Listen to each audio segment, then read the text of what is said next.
Welcome to the Infrastructure Podcast. My name is Anthony Oliver, and today's podcast is all a bit different as I'm recording this in the heart of the massive Old Oak Common Station, which is under construction, and you can probably hear it behind me, in West London as part of the HS2 rail project. I mean, given the amount of discussion and hand-wringing since Prime Minister Rishi Sunak abruptly cancelled the northern section of the project back in October, I thought I'd better come and find out what it's actually still happening on phase one of the project, and I suppose to see the progress. Well, standing here in the Old Oak Common Station, high above all the activity down there, I can confirm there's quite a lot going on, really.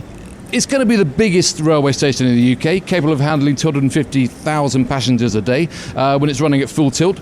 And it will also make it the busiest hub in the UK, with every train in and out of Paddington currently planned to stop there. Now, the 900-metre-long station box will eventually have 14 platforms, catering for a mix of 6 high-speed platforms 20 metres below ground, plus 8 platforms in the station above. And that'll enable passengers to catch high-speed rail services to the Midlands, to Scotland and the North, plus services to Wales and the South West. And, of course, there will be access to central London and Heathrow via the Elizabeth Line and the Heathrow Express Railway. And maybe one of these days, HS2 trains will actually even make it, as originally planned, into a station at Euston, for which the tunnel boring machines will have to be launched soon and make that vital 8-kilometre journey into London. More of that later on, no doubt, as I chat through the project's triumphs to date and challenges to come with the man in charge, Huw Edwards, HS2 Project Client Director for the Old Oak Common Station. Huw, welcome to the Infrastructure Podcast. Anthony, thank you, and welcome to Old Oak Common.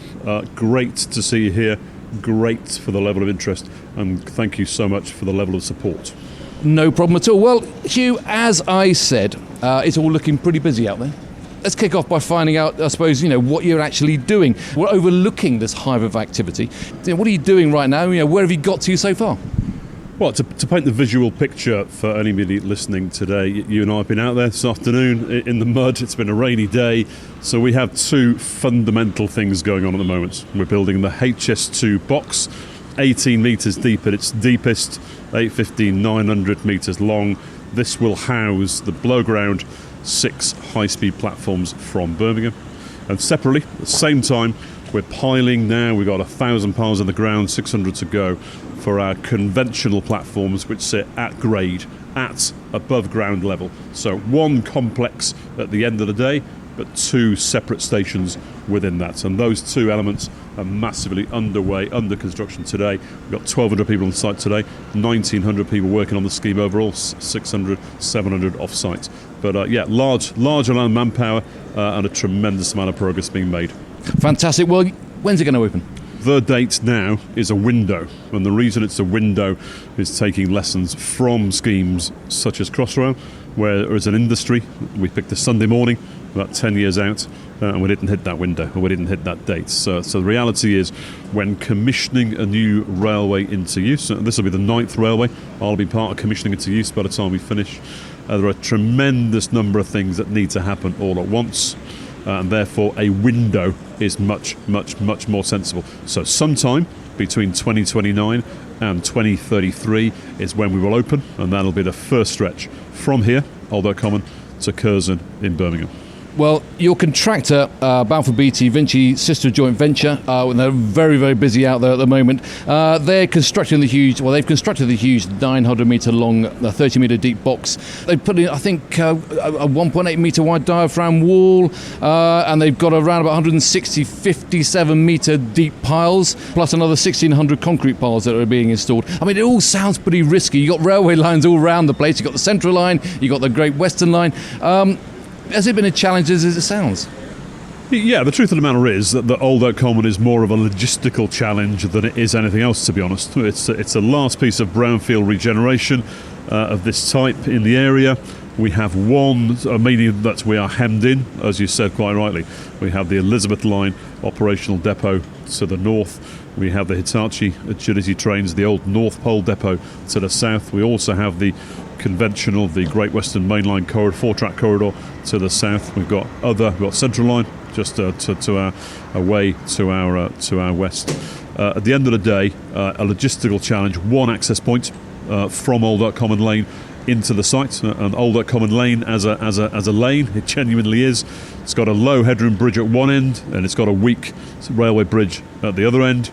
And then until November, we're in November 23 now. In November 22, Huw Merriman, Rail Minister, commissioned our conveyor into use, a 7-string conveyor exiting most of our excavated material. Until that point, everything came in through one gate and went out through the same gate. So a little bit of relief on that once we commissioned the conveyor, but genuinely a logistical challenge more than anything else. Well, it's a very obvious landmark across the whole site. This I think it's a 2.7 kilometre long conveyor, which is taking all of the spoil out of the site to the Willesden depot. I think you're saving something like 50,000 lorry movements a year. I mean, how long is this excavation going to take you? I think you're about halfway through the million cubic metres at the moment. When does it all finish? Yeah, we're just on the halfway mark, to be honest. We're about halfway in terms of volumes. We've got about 500, 550 gone, 500 cubic metres. Time-wise, we're a year in, and we've got until mid-summer next year. So this will keep going until the middle of 2024. That's the point at which the box will be fully excavated of clay, and that's the point at which we'll then start to spend about a month decommissioning the conveyor. The conveyor needs to go then. Why? But because we need to build the next stage of activity, large-scale attenuation tanks, etc., at the locations where currently we have that conveyor. And I suppose obvious question, but where does all this... I mean, there are huge piles of material coming out of the ground. Where's it all going to go? So we're not the territory of Crossrail, which was building bird sanctuaries in the Thames estuary, but pretty close to that. It is all going for sustainable reuse. So it's going to cap landfill, or it's going to fill old quarries for future light industry. So it's going out to Warwickshire, to Peterborough and to Kent, all by train. So once it leaves, we can see just in front of us a large series of 33 and 45 tonne dump trucks bringing clay out of the box to our muck bin, to the start of the conveyor. That is the last piece of combustion engine we see involved here. This runs now by train all the way out from Willesden to those locations I referenced, between 5 and 8 trains a day, 0 road vehicles involved within that, getting it to site.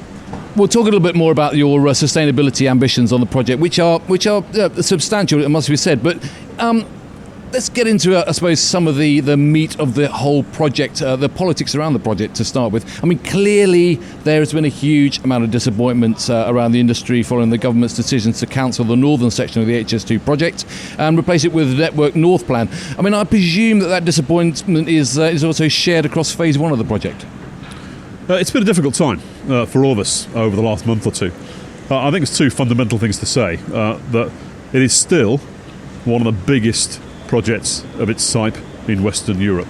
So large numbers of people have said to me over the last 3 or 4 weeks, "Oh, I hear that HS2 has stopped.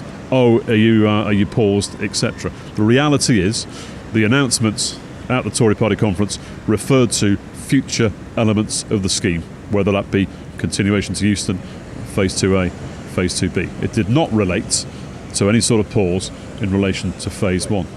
And the second thing to reference is that, referenced earlier, this will be the 9th railway I'll have been part of opening. Every single one of those railways, so every railway in the UK in the last 30 years, has opened in increments. HS2 is no different. This is the first increment that we're talking about, Phase 1, from Old Oak Common to Birmingham. But the decision also included a complete review of the Euston station plan and an intention to deliver this with private rather than public money. I mean, what impact has that had on your project? Because I know that you've handed over, I think today you've handed over the site, or the part of the site which those TBNs will be launched from, or could be launched from, or should be launched from. What impact's it had on you? All of the above. So you're absolutely spot on. So red letter day for us here at Old Oak Common today, as we've handed over the East Box to our neighbours SCS, who are the tunnelling contractor for tunnelling to London. So what is funded is construction of a large-scale access tunnel into the box. What is funded is the manufacture and assembly of 2 sizable TBMs, and what is also funded is the SCL spray and concrete lining stub tunnels that we pop those 2 TBMs into in advance of large-scale tunnelling commencing. All of those things, the preparation of TBMs, the placing of TBMs, and all the access and logistics are all funded and will all progress through 2023, 2024, 2025. Separately, best brains in the world, best brains in the business, working on other methods of funding, private funding, etc., in relation to tunnelling to Euston. So, are we ready? Yes, absolutely. We'll be ready in the 25-26 time frame to tunnel to Euston should funding become available. Because the key thing for you on this site is that they need to get those TBMs in the ground, because you need to put a slab on top of the area that they're actually going to go. So that's quite a critical part of the programme, isn't it? It is. If I try and paint a picture for anybody who's not been to Old Oak, so it's currently on the southern part of the site, the southern boundary, we have the 4-track operational Great Western Main Line. But that becomes an 8-track operational main line, and each track gets a platform. So the width of the future operational corridor there at surface level is vast compared to what's there today. At the east end of the scheme, east end of the Old Oak Common project, it is so tight in terms of land take that actually we've got to build one railway on top of the other. So we will finish the HS2 box, we will drop the 2 tunnel boring machines in, then we will slab over the box outs that we've used for dropping in the TBMs. Once we put that slab over the top, that allows us to widen the Great Western Main Line corridor. So in Q1 25, Easter time 25, I will be slabbing over the east box of the HS2 box here. That's why the TBMs need to be in the ground by that date. And I'm sure that you've got every confidence that that will happen. Those decisions will be taken, the funding options will be found. But what's the plan B here? Come on, what's the plan B if that doesn't happen? Well, as I said earlier, everything is funded that we need funded that supports the current scheme. So TBMs out of Germany, TBMs will be assembled in Germany, disassembled, brought here and reassembled in West London. Once those TBMs are in the ground, whether it's a month, 3 months, 12 months, etc., when we move to large-scale tunnelling to Euston, doesn't physically matter in relation to the build at Old Oak Common, so long as the 2 TBMs are in the ground by the time we need to slab over. The other, I suppose, key political decision that was taken in March was to slow quite a lot of sections of the project down. I presume that's had no real impact on this particular part of the job. No, I think there are 2 things there about Euston was always going to be delivered somewhat later. Old Oak Common, therefore, at least for the last few years, has always been designated as the temporary terminus.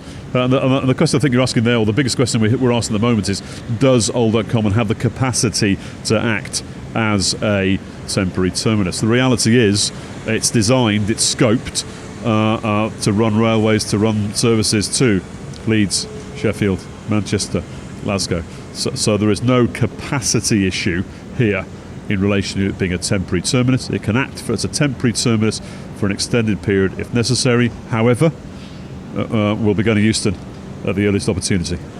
Well, it's fair to say that you are indeed very much ploughing on here at Old Oak Common. So let's talk about the scale of the task you've got here going on right now. You've got about over 2,000 people working here. Is that about right? Are you at peak activity? Yeah, 1,900. We're probably a few months away from peak. We've got 2 peaks. One will be during 2024, and then 2 years later when we get to sizable fit-out, MEPH fit-out. So 2 peaks, one during next year, and then one during 2026. But we're pretty busy out there right now, as you can see. Like I said, just about 1,900 overarching on the scheme today, and 1,200 of those physically on site. And plenty of milestones ahead. Give us a quick rundown. What are the key things that you've got to achieve, I suppose, in the next 12, 18 months? Okay, so we break through. We've handed over, big milestone today in terms of handing over to a tunnelling contractor in the east. The breakthrough of the logistics tunnel into the box takes place, we think, just around Christmas time. And then it's a ploughing on between that point there and Easter 25 when we cap over the east box. So the milestones between that are completion of large-scale piling on the conventional platforms. That will be within 2 to 3 months of now. and then completion of excavation out of the box, and following that, completion of track slabs. But the biggest one for us, middle of next year, we'll start seeing the HS2 platforms being constructed in the box, which really is the whilst we as civil engineers get excited about structural openings, structural sizes, columns, beams, etc., when we start to physically see the assets that the public will use, that's when it allows us to start telling the layman's story. So you actually start to see what it's going to look like in anger when it's actually operational. I suppose the big question, though, what's this all costing? I mean, what's your budget, and are you on budget right now? We absolutely are. We're at 1.67 here for Old Oak, and that's at 2019 prices. I'll let you back calculate those into variety. That's billion. Sorry, 1.67 billion. I'll let you calculate that at 2023 prices. But yeah, we are here on budget in terms of that number. Plenty of pressure, plenty of challenge, some contingency within those numbers, but no concerns on that topic currently. Not even because of inflation, because I hear that there's the impact is having a huge impact across the whole of the industry. And we were talking 40 to 50% inflation on construction materials. I mean, surely there must be a huge impact on a project of this scale. Yeah, those aren't the numbers that I'd be using. I'll be using the 30 to 40%, but patently it depends on whether you're talking about specific types of materials, specific types of niche services. But for me, it's difficult from an inflation point of view to pin it down to a simplistic answer. But yes, it has troubled us. It has affected us in a number of ways. Steel, probably, if I had to pick one, would be the biggest area of challenge. But we've got a plan for all of those, and a plan around the inflation topics for all of those. So no pressure to scale back the station in size. I mean, it's huge. There's no pressure to make it smaller, for instance. I think there will always be an argument, probably until we open any station, and afterwards, to scale back. The reality is we're 97% complete in terms of integrated design. And when we look back at project failures or project improvements over the last 10, 15, 20 years, the golden thread that runs through many of those is about progressing design more quickly and then having more design available when construction begins. So I can remember back in the days of the 90s, building the Docklands Light Railway and the Jubilee Line extension in the East End, in Canning Town, Beckton, those sorts of areas. I can genuinely remember parts of the scheme being designed in the morning that we'd construct in the afternoon. We're not in that territory. So when everybody says, well, couldn't you revisit X or Y or Z? The truth of the matter is, once you have a detailed, integrated design at the 97% complete figure, the worst thing you can start to do is to start unravelling that. Let's talk about you, Huw. I mean, you've been at HS2 for 18 months now. How has the project changed in that time since you've been here? Well, we've got a change of CEO recently, so Mark's left us and John Thompson's arrived. John Thompson, absolutely the right person right now. So wonderfully the other day when John presented to the whole organisation about the parliamentary committees he's sitting in front of soon, his 84th and 85th appearances in front of parliamentary committees. If that doesn't create a level of confidence in our workforce, I don't know what does. So for me, changes over that period, more certainty. So we have more certainty around programme, more clarity around design at Old Oak, but overarching, we've got 29,000 people working on the scheme today. Overarching over that 18 months, fantastic progress, and we now start to see the light at the end of the tunnel in terms of Old Oak, end of civil engineering. We're only 18 months, 2 years away from the end of civil engineering here before we then get into building services, etc. Well, you joined from the project from the Elizabeth line, where you were programme director for the MTR, the operator. I mean, it's a project that, despite finishing late, the Elizabeth line, it's recognised as a great success, and it's delivering a great service. I mean, what did you learn from the experience of that project? I think there's a number of things there. One is the fact that it is the busiest railway in the UK today, and the feedback it receives is immense. But that said, there is always a frustration when you are developing, building, and commissioning a railway, because at the point of opening, when the gates are thrown open, when wonderful journalists arrive and start to describe what it looks like, they will get it. But that. You know that a year out, you know that 2 years out, you know that 3 years out. However, the press coverage at that point in time on many schemes is negative. So that can be a hugely frustrating time for the workforce, not being able to narrate how fantastic it's going to be. HS2 will be no different. What we are adamant, particularly at Old Oak Common, but also in other parts of the HS2 scheme, adamant about learning lessons and improving, and that's twofold. So we have large-scale interaction with the teams that delivered parts of the Crossrail scheme, large-scale visits to go and look at how they developed back-of-house services, etc. Bringing on board people, I'm just a small example of people who came out of that fraternity. Kim Kapoor it's a much better example. Kim, final commissioning or closeout director, delivered and pushed Crossrail Elizabeth Line over the finishing line. Kim's now our stations director, covering Old Oak Common here and Curzon and interchange. So what you see there is a direct, a sort of intravenous ability to bring lessons out of the most recent sizable project of its type for the betterment of HS2. I mean, you have been delivering major projects, for most of your career. Were you at the Network Rail, Transport for London? You worked on Overground, Bakerloo Central Victoria line upgrade. I mean, you've also worked on the Channel Tunnel Rail Link, otherwise known as HS1, with Bechtel. I mean, any thoughts on the comparisons, I suppose, with the way that HS2 has evolved as a project? We were delivering at a different time. The political landscape now is somewhat different to the political landscape back then. And it was also a simpler railway. So I've got no doubt about that. But what you see in HS2 is a more complex example than we saw at HS1. That said, however, I'm not the only person that's brought learning out of HS1 and brings it to HS2.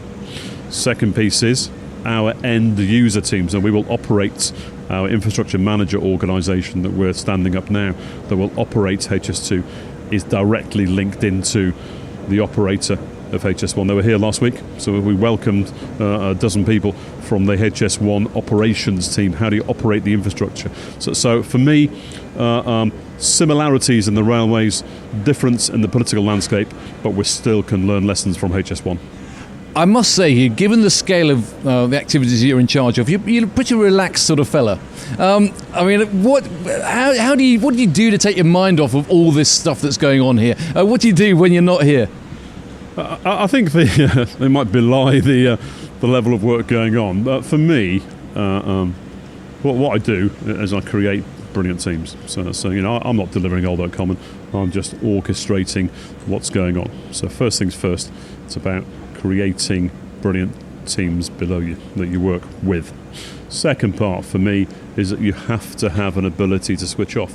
I've worked in operational organisations which are 24/7, always on, and that can be a corrosive environment. So I'm a massive advocate, and through my teams, of having that right work-life balance. So I've got a half-decent commute to work.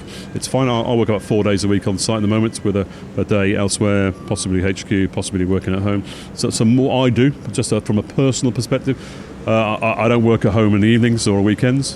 Why? Because what I'm able to do through my personal commute is get myself ready for continuation tomorrow or whatever. So I think it's what I would advocate, whether it's to our younger generations in our industry or anyone, to be honest, is to make sure that actually you can get to a place in relation to your day-to-day job and have an ability to switch off, because you then come back fresher. You don't come back actually, I'm going to say, corroded in relation to always being switched on. That sounds like very, very good advice, I must say. Let's talk about the wider Old Oak Common project. And we mentioned it a bit earlier when we talked about the conveyor, the emphasis on sustainability. I think you've had some of the biggest electric crawler cranes here as well. I mean, you're pouring a lot of concrete around here. Why is making this project as sustainable as possible so important? I think it's twofold. So the sustainability, you're quite right, we had two of the biggest crawler cranes in Western Europe. There are 5 at the time of its type in Western Europe. We had 2, and a whole series of other elements of driving sustainability, driving environmental improvements. The conveyor, and you've referenced earlier, taking 50,000 lorry movements off the road, hugely important to us. But there's a second part, to be honest, which it actually is. Yes, we're building something significant here over a 10-year time frame. but actually it's the catalyst to the wider regeneration of the area that's even more important. So we have 1,200 people here today on site. Actually, what we're creating, we believe overall, latest projections are 56,000 new jobs created in the area as a function of delivering public transport to this place, which then becomes the catalyst for regeneration through the Old Oak Common and Park Royal Development Corporation. So sustainability, we see it through two lenses. A, what we're doing while we're here, but also what is our wider purpose in terms of becoming a catalyst for regeneration. Which is all about the outcomes that you're creating. The government, and certainly the IPA, the Infrastructure and Projects Authority, is always looking to transform this whole industry and really trying to change the way we deliver projects. How are you operating on this project to transform infrastructure performance? Again, I think it's twofold. One is that we are at the sharp end here. We are probably 2 years ahead of other parts of the scheme in terms of some of the delivery. So the first thing is to save those parts of the scheme the pain of what we've gone through. So there is no way that I'd be happy to sit back and see the Curzon team or the interchange team go through some of the heartache we've gone through. So we will pick up people here, send them to Birmingham to download those pieces. So second thing, it's not just HS2. So you'll recognise that we're already partway through a cascading lessons learned out through industry, whether that's the rail industry, whether that's pure civil engineering. So we want the transparency we want here is because actually we want the bar at the next scheme to be higher. So we were downstairs earlier, you and I, having a coffee in a canteen facility, which is the best that I've seen in 33 years. But that is all about raising the bar. So our safety provision and our safety standard here currently, while safety remains and safety leadership remains our central focus, our safety performance whilst maintaining high productivity is fantastic at the moment. But that's not about winning awards.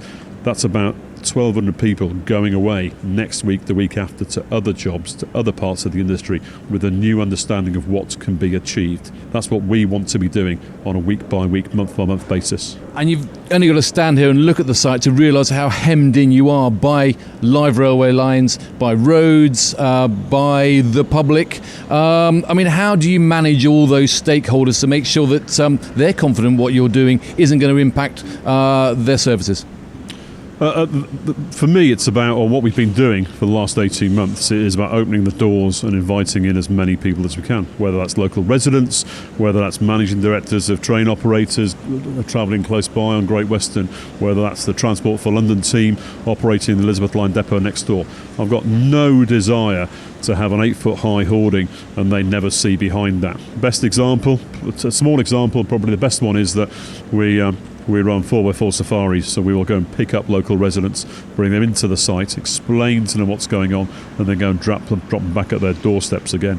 The fundamental golden thread, the fundamental thing that the vast majority of them say when we drop them back home again is, we didn't know. We never realised this was going on within metres of our front doors. And for me, background, projects in years gone by, I think we've hidden too much away, and we should have been more open and transparent in terms of what's going on. Because when people see you come here today, you've seen the challenge and the complexity. It's not difficult. Old Oak Common is not difficult to look at and see the complexity immediately. So we're going to continue to do that in the months and years ahead. Well, we talked a lot about the challenges you've got and the decisions that need to be made and the kind of the programme that you've got ahead of you. But I suppose, given the scale of the task and the political toing and froing, is HS2, is it still a project that people want to come and work on? You're always going to struggle when you have a political dynamic or you become a political football as a scheme. I'm a number of years into this, and I can't remember the last time I worked on a scheme that wasn't a political football. But at the earliest stage of your career, that can be a big surprise. So sometimes it's about just making sure that our younger generations recognise that the value of working on a high-profile scheme, the value of being part of a catalyst. The fundamental one-liner to all of my teams is you're making history, and this matters. That brings with it a level of public profile, a level of political profile, We just need to help people through a journey sometimes of realising that one brings the other. And is that what keeps you fired up and enthusiastic and smiling so much all the time on this job? Always smiling. We've got a long way to go, plenty of challenges, but actually, if we weren't the sort of people as a leadership and delivery team and a HS2 team and our contractor teams that weren't motivated by challenge, that weren't motivated by creating something special and creating a catalyst for regeneration, we'd be in the wrong careers. Great stuff, Huw. Thanks so much. Thanks for sharing your thoughts about this huge project. Thanks for giving me a great tour of the site. It's a particularly damp and muddy environment out there. So thanks for joining me on the Infrastructure Podcast. Many thanks. Thank you. Great stuff. Brilliant job. If you do get an opportunity to come and have a look, then do come and look over the hoarding at what's going on here. It's all changing very, very rapidly. So that's all we've got time for on the Infrastructure Podcast right now. But of course, we've got more to come, more in the pipeline, and more guests to talk to as we continue to probe all the really big issues that are going on across the sector. If you haven't done so already, do check out the Infrastructure Podcast website, www.infrastructure-podcast.com, where you'll find background information, and I'll probably put some links and some pictures of what's going on here at Old Oak Common, and also there'll be podcasts there to listen to and to share with your colleagues. So thanks for joining me today. Thanks to Huw for explaining what's going on at Old Oak Common, and I will speak to you again very soon.